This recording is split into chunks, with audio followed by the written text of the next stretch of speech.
As I'm sure many of you will have realised from the title of this podcast, this is actually part 2 of a 2-part interview that we did with special guest Ajay Rochester. If you haven't already heard part 1, I do urge you to go back and listen to that part first. But for those of you that are already caught up to date, we are going to be dropping straight back in from where last week's episode left off. Enjoy. Now's probably a nice opportunity to go into a little bit of your weight loss journey and how we and becoming an author. Can you segue us into that part of your life? Well, I'd always been a writer, right? My whole life. I remember being like 5 years old and being, I want to write books. Books were like the greatest gift. When I got my birthday presents, I have these vivid memories of like after the birthday party, like piling up the books and like poring over them and the pages and the words and you know, I would sleep under my bed with a torch and like because my parents would like try to turn the lights off and it was something I knew I was meant to do my entire life. And so I'd always done that. But then again, it wasn't until I had Kai that I had tried. I'd written like a couple of kids' books and I'd sent them off to publishers and got nothing. And then I had Kai. Okay, this is the craziest. This is another one of those crazy God is guiding me experiences. I had Kai. I was still in like a share house at this point with all the poets. And I came downstairs and there were drugs everywhere. And I was like, I have to get out. I have to get out. I have to get out of this situation. I'm broke. I don't know what to do.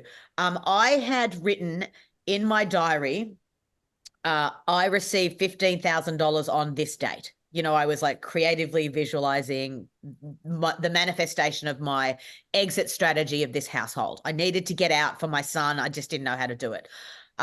As it turned out, I have so many therapists, but I went to this therapist and I told her the situation and she's like, right, meet me at Broadway. We're going to emergency housing. We're going to get you out. And they got me out the next day. Wow. And I got into emergency housing and I had 6 months to sort it out, right? Wow. It was like 6 months. Here it is. It's in Newtown. It's this great little townhouse. So I got to have my son and be safe.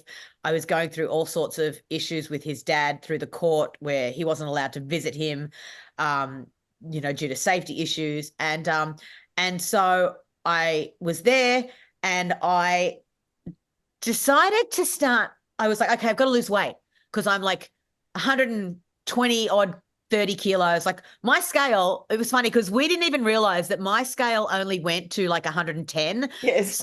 But we didn't realize until afterwards when, well, like I'd lost weight, but like we didn't realize I'd lost weight because my scales only went to 110. So we can only kind of guesstimate what my original weight was at my biggest, which was probably about 120, 130. And I was like, I can't do this. I'm going to die of a heart attack. I'm going to leave my son alone. There is no one else. I've got to sort my crap out. So I decided I'm going to do it. Right. So in the meanwhile, there's some documentary maker who had posted a notice somewhere going, you know, are you on a weight loss journey? And I was like, well, I'm about to be. And she's like, okay, do you want to film it? And I'm like, sure. And this is before reality TV was a thing. I was like, yeah, sure. Yes. She drops a camera over at my place. I'm like, yeah, teaches me how to use it. I call you and go, hey, listen, I got absolutely bugger all idea how to do this. I need help. Yep. And you're like, okay, come and meet me. And that was one of the saddest days of my life, but also one of the greatest days. You were measuring me and I'm trying to like laugh about it, but that was just my defense. And I was so vulnerable. And AJ, I don't think I could fit the tape measure around your tummy. I had to do an extension, didn't I? And I tried to laugh. Yeah. You were like, you're no bullshit meter. And you went, no, it's not funny. It's not funny. And I was just like, stabbing me in the heart, but it was what I needed to hear. I needed to hear it, you know. And then I nicknamed you Crusher, and I started just keeping a diary about it because I've always kept diaries my whole life. I've always been a diary keeper, so I was just like, oh well, I'll just keep a diary of it, you know. But I'll, you know, call her Crusher. And I had, and I went to my doctor and I went, I am eating myself to death. I'm literally eating myself to death. I need help. And so she gave me a psychiatrist who I called Dr. Nutcase. Yeah. And then someone put me in touch with, the documentary put me in touch with a nutritionist. So I called her Bean Sprout. And I was like, just writing, keeping notes. And literally 2 weeks into my weight loss journey, I fell down my stairs and broke Yes. my leg and ended up in Yes. a wheelchair. I remember. And It ruined my PT program, babe. You caused me such nightmare, AJ. I had to have you doing stationary shit in a wheelchair, I mate. know. I couldn't have made it any harder for myself. No, and for me, because it was I- about me. I remember you being like, okay, well, step up with one leg on the steps. Just do that. Do one leg on the steps.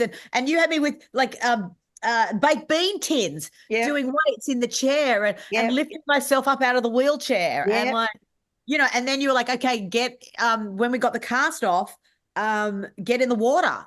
You know, just get in the water. And so I started swimming and like, you know, but I shattered my leg. Like I had 6 months of PT. It wasn't like the cast came off and then I could run. Like they were like, you're never going to run ever in your life. Like you had a plate and 7 pins and it like I busted it up big time. And hang on, and you're a young mum.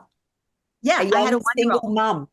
Yeah. 1-year-old with no one to help. No one to help. And I started walking. I would walk him to childcare. I swam, I wrote like my life depended on it because it did. Right. So in the meantime, I'd written this children's book called Celia Minus and the Popularity Plan. And it was great. It's a great little book. And I entered it into a writing competition and I got a phone call from one of the judges. And she's like, hey, love this novel. We can't print it right now because there's a really big novel called Celia something. She goes, but you're an amazing writer. You don't need a mentor because you can win a mentor. And she's like, you don't need a mentor. You need an agent. I'm an agent. I want to represent you. What else have you got? And I'm like, well, I've kind of like been keeping a journal of my weight loss. And at this point, like I'm only like 3 weeks into my weight loss. She goes, how many pages have you written? I went, 30. And she's like, send it to me. And so I sent the 30 pages. I sent it on the Wednesday. On the Friday, she gets it. She goes, I'm putting you up for a bidding war. On the Monday, she calls me and she goes, you've got to deal with Random House. And by this point, my time was running out in the place. And I'd written that date in my diary that I needed $15,000 to escape. Yes. I got a $15,000 advance. The check came to me on the very day it was in my diary. And it enabled me to then move out and get my own place and start my own life and live my own life financially, looking after my son with just me on my own. And we say there ain't a God. I don't know about that, sister. The day, literally the day off. I flipped my diary, right? And I was just like, what? Yeah. Now, you know, how I haven't been able to manifest the $1 million check, I don't know, but like, that's all right. We're working on it. But that's God. He's giving you what you need, AJ, right when you need it, not a minute before. Call him Mr. Last Minute. You know, he just like delivers exactly at that bloody, it could have been a day before, but it's just at like that last nanosecond waiting. So you're hanging, you're so being taught shit on this journey, AJ. Well, and it's like that belief of God gives you what you need, not necessarily what you want. Yeah. Right. And that's, I think, one of those things that you go, well, why can't I just, you know, why won't God give me this? It's like, well, maybe I just don't need that right now, you know, and maybe my son doesn't need that. And, you know, like, and I'm not I don't care about money. Like I've turned down lots of money in my life and career. But so that was it. Like I became overnight famous. Like the book came out and I literally became like overnight really famous. The book Confessions. Confessions of a Reformed Dieter. Yeah, we'll get Jonty to put it up. Yep. That's it. Yeah. Yeah. And it became a bestseller and it got in the Sydney Morning Herald top 10. I think it debuted at like 5 or 6, which, you know, was like, oh my God. Wait, what? I mean, I thought I was going to write kids' books and like that was, you know, like it was just amazing. And you lost a shit ton of weight and transformed your body to health. And you refound your physical health and wellness. I did. It was like mind-blowing. And like the journey, the diary was not like not like, oh, I'm an expert. It was just like I was a fat girl trying to find my way and work it out. Like, you know, And even in the beginning, I was like, I don't pretend to know everything. This is just my journey. Like this That's is right. what I've learned. And I Well, you fumbled had, my way through it. but the beautiful thing about the read of that book for anybody that hasn't seen it or knows nothing about it is it's actually you listen to the professionals that you engaged to help you on the journey, and you just Yeah. did what they said, and Yeah. then you achieved success and dug deep into your own fortitude and resilience, and you badly wanted to be healthy and well for your child. I Yeah. remember that was your driver, really, wasn't it? Oh, 100%. And like you Yeah. said, Kai saved your life. He was saving you again. Oh, he saved me a million times. Like he Yeah. is literally the best thing that ever happened to me. He was literally the thing that was meant to happen to me. And you know, there's nothing that I have not been able to survive because of him.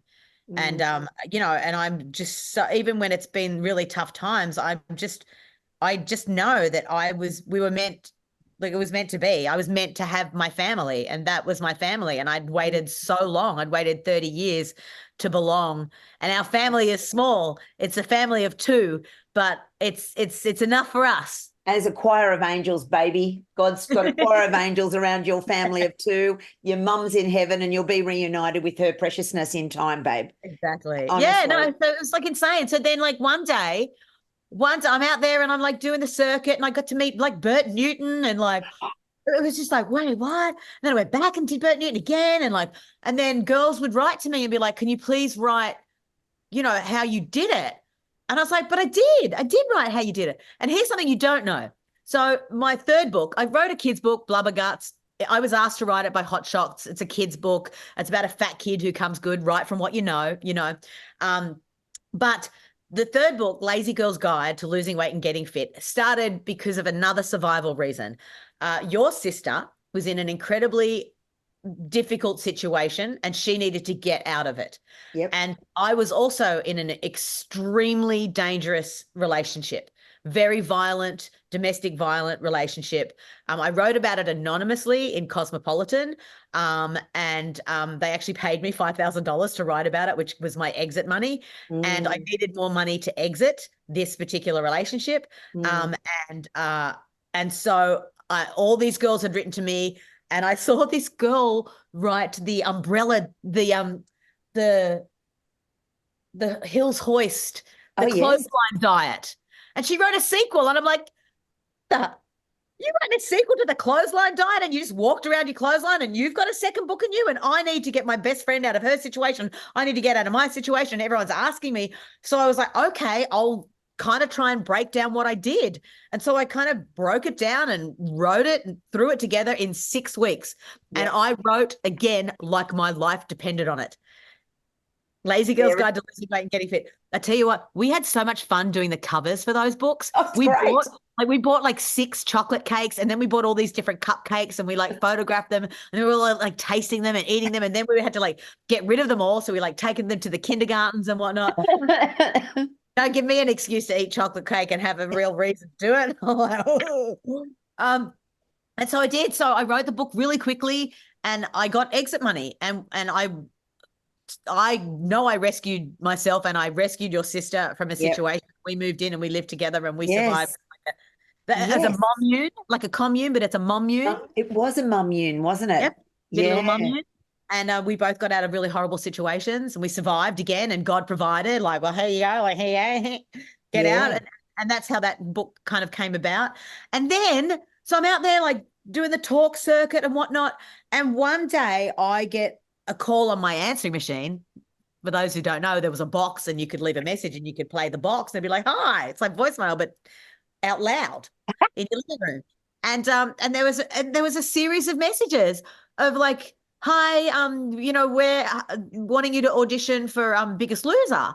And I'd been watching Biggest Loser America and I loved it. And I was like, don't they know I've lost weight? Like, why would I be on Biggest Loser? Like, do I need to lose more weight? Like, that became ironic. And so I ignored the messages for like days. And then on the Friday, my literary agent calls me and she's like, why aren't you calling these people back? I'm like, oh, that's a real thing? Oh, wait, what? She goes, yeah, they want you to come in and like read for the host. And I'm like, okay. So I called them and they were like, well, there's all this script. Can you come in on Monday? And I came in on Monday and I read the script. And the very next Monday, I was standing on camera outside the White House of The Biggest Loser as the host of The Biggest Loser. And it was so surreal. I Oh, was like, wow. wait, what? Because I That wasn't was, even trying to be on TV. I was no. just being a writer, Yes. And I'm Yeah. happy to be a writer for the rest of my life and just write Yeah. other books. And Things happen when we're busy making other plans often, isn't it? yeah, like guided again. And that was a crazy trip, like insane and good and bad. And but 4 yeah, seasons, AJ. I did 4 seasons. Yep. So 2006, 2007, 2008, 2009. And then I walked the Great Wall of China with Olivia Newton-John because Yep. we wanted to raise money to build a hospital in Melbourne that would be a hospital and a wellness centre and a research centre so that it was all one.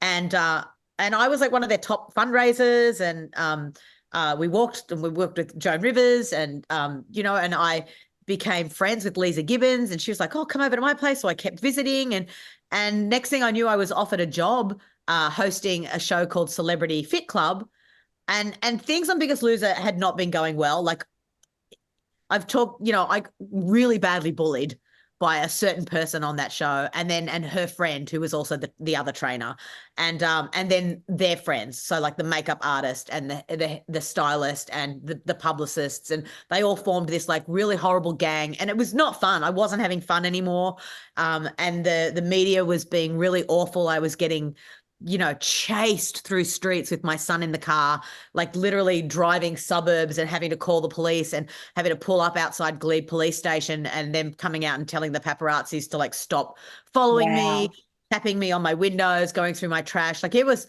I just, fame was awful. It was awful. It was like, I did not want it anymore. And I remember standing up at Bradley's head one day, we were filming, and I was just like, God, I wish I could take this back. Like I really was like, God, I just wish I could. I know it's hard. Like you can't take fame away, but like if there's any way, can you please just like make me unfamous? Because this isn't fun anymore. It's scaring my son. Because I was in my house and Kai was scared, and the journalists were like tapping on the window, and again the police had to come, and again an opportunity came through, and it didn't. The funny thing was, I went and had the meetings. I met VH1. They were like, yep, great, come back. So I sold my car. I left Biggest Loser. I got rid of everything. I basically gave my car like very little money to a family who had autistic kids. I gave everything to charity because I was coming to this big brand new life in America. And 2 days after getting here, the job fell through because my visa didn't go through in time. And so I found myself in America basically with a child and no job to go home to and nothing to go home to and no money, and was like, well, I guess I'm meant to be here because God wouldn't put me here unless I was meant to be here. So I stayed with it, and I got the most incredible opportunity to not be famous again. Yeah, wow. And I am not famous. And as it's really funny because people think they're really doing a thing when they're like, oh, remember the career she used to have? Oh, she's like less than a Z-list. People think they're really saying something when they don't realize that I got the most incredible opportunity to start again. Yeah, and you did. I don't mention, like people find out about it now, like, but I'll go forever until people go, wait, were you like, and I'm like, oh yeah. Like, why would I tell you? Or, people find out the things I've done, but by which point I've already forged relationships with them that aren't based on Wow. Oh, interesting, AJ. Oh, your relationships with your new colleagues in the US. Very different. How amazing. Different. Yeah. And it's a different kind of a friendship. And by the time they find out, they know you as just you. And there's no hierarchical kind of element to the relationship. And because I don't put anything into, like, I'm proud of the work that I did, but it doesn't define who I am. And I'm so much happier being behind the camera and living And, the irony is, like, literally 2 days ago, someone on my TikTok wrote, remember when AJ actually had a career? And I was like, wait, I've actually got more of a career now than I've ever had in my entire life. Like, I have a regular paycheck. I have a beautiful car. I have a beautiful home in Beverly Hills. Like, I have a job. I've been nominated for awards. I'm a part of the Academy, the Television Academy. I get to vote in the Emmys. Like, it's like, some people's perceptions of fame, they put so much attachment to fame when if that doesn't mean anything to you, that doesn't mean anything to me. Like, it means nothing to me, who I am as a person. I go and feed the homeless down in Skid Row every month. I have a friend who lost her son, and every year on his birthday, I make hundreds of sandwiches and food packs, and I call it Remembering Archie Day. And I go and I distribute food in memory of his. Those things mean more to me than whether you look at me and be like, oh, that's AJ Rochester, because that isn't AJ Rochester. No. Yeah, that's right. I am AJ Rochester. That's right. Yeah. Not whether I'm on someone's screen. That doesn't make me any more important. It's beautiful that you would say that. And I wonder, I've got a very rich friend who but I won't say who he is, but he often says to me, how people say, I wish I was wealth isn't everything it's cracked up to be. Yeah. And he says, oh, that's definitely coming from a poor person, he'll say. Right, so he thinks it's absolutely the be-all and end-all of everything to be rich. It is sad, but I wonder, AJ, because you've experienced fame and you were recently also on Celebrity Get Me Out of Here in Australia, weren't you? Just last year, I believe. Is that right? No, it was 2020. Just before the pandemic. Yeah. Wow. No, it was actually 2019. Okay, so wow. Okay. And I think, wow, there's this famous girl, and yet you actually shun fame. You don't actually want it to be I just did I'm a Celebrity for the money. I'll tell you why I did I'm a Celebrity. Because I literally did it for the money so I could get a green card for my son, because my son doesn't want to live in America because he doesn't want to live in Australia. Hold on something. My son doesn't want to live in Australia because he grew up in America. So he wanted the green card, but he aged out of the visa. So the only way that he could live here was if I got a green card. But a green card minimum, just the admin costs are $12,000 plus the travel, and like there's so much more to it. So I literally only did I'm a Celebrity, Get Me Out of Here for the green card money. I did not want to do it. I mean, I loved the show, loved it. And in my previous life, probably would have loved to do it, but I did it. That was my right. Like your life depends on it. Yeah. And I didn't want to do the food trials. I didn't want to do any of that stuff. And I didn't, in the end, ironically, I got booted off first. I think they got rid of me because I was not helping, because I had too much behind the scenes knowledge. And I was like, they'd kind of warned me beforehand to not like spoil things, but I'm just so naturally like, bleh. I was like, oh, these are out of order. Oh, that's why we lost. Because they were literally manipulating it because they wanted Justin to have the record of 10 in a row. But I was like, but this show's on Sunday and I was working it out. And they were just like, too smart, sister. Too bloody smart. But it didn't matter because, you know what? The perfect thing was I left at the exact perfect time because, one, I didn't really want to be stuck away from my son because he was really struggling. He was on his own. He was living at a backpackers in Australia, and I was freaking out because there was no one to be there for him. So I didn't want to be in there for a month. I needed just enough money to get the green card, which is exactly what I got. And I didn't want to do the Tucker trials, and I didn't have to do any of them. So like, and on top of that, I had Zoe, your sister, as the one who would like come in the end. And I know that she didn't want to come in at the end. So, and I know that she was praying to God to like have me go so that she didn't have to come in the end. So I was like, oh, bitch, did you sabotage me with God? Probably. But, it was perfect because as it turned out, by the time I got home, Kai really needed me. Like he was in a situation where he couldn't go anywhere else. Like he had 3 days left and he had nowhere to go. So like, again, Mum comes home. Divine intervention. I just was like, okay, well, you have to go now because your time is up there. But like, that's okay. Like, I'm not like, oh, I didn't stay to the end. I didn't get the crown. I didn't give a shit about the crown. Got in there enough to get my money and get out and didn't have to deal with all of the BS and just. And can I just tell you that you are the epitome as an interview for our show, Filthy Hope. You are the epitome of filthy hope. There's so much. Would you agree, Jonty? It's just. Yeah. It's just filthy hope on steroids, your life, AJ. Sometimes you got to just trust, like just trust. Even listen, diamonds are formed under pressure, right? Like when you're feeling that pressure, you just got to be like, oh, I'm a diamond in the making. I'm a diamond in the making. And if that's all it takes to just keep you alive for that next day until things get better, you got to believe it. Well, if you're a diamond in the making, and I would agree with that, you've got bloody tennis bracelet full of the suckers. I need to sell that on eBay. Yeah. A lot of money. Oh, AJ, I think you're amazing. I love seeing you looking fresh and healthy and vibrant and just full of your AJ-ness. It just makes me very excited to know about the next stage of your life. And I know you're on a journey at the moment, but I don't want to blow the story on that. And I'm wondering if maybe we can have you back and you can talk about, there's so much that you haven't talked about this afternoon. Yeah, I'm happy to. Absolutely. Because, we haven't even unpacked the dad story and a whole bunch of stuff that's going on for you right now. And I just say to our listeners, just look out for this girl. She shines brighter than a diamond, and grab a hold of her books because they're great reads. They're funny reads. She's the very funniest lady you could ever wish to meet. And I just thank you for your time and your generosity of authenticity. You're just like a bucket full of real. That's what you are. You're I'm a bucket full of something. You're a bucket full of real, mate, that's diamond encrusted. There you go. That's what you are. And I just thank you for that.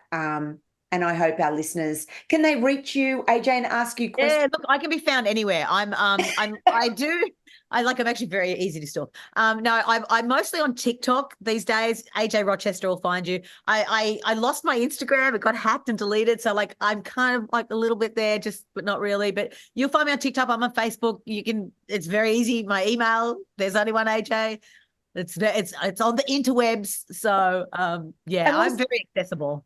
And Jonty, you'll pop all that down into our show notes and copies of where they can access your beautiful books.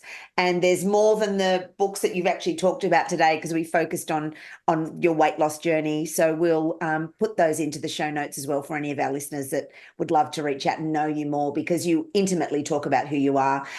Is there another book on the horizon? I haven't.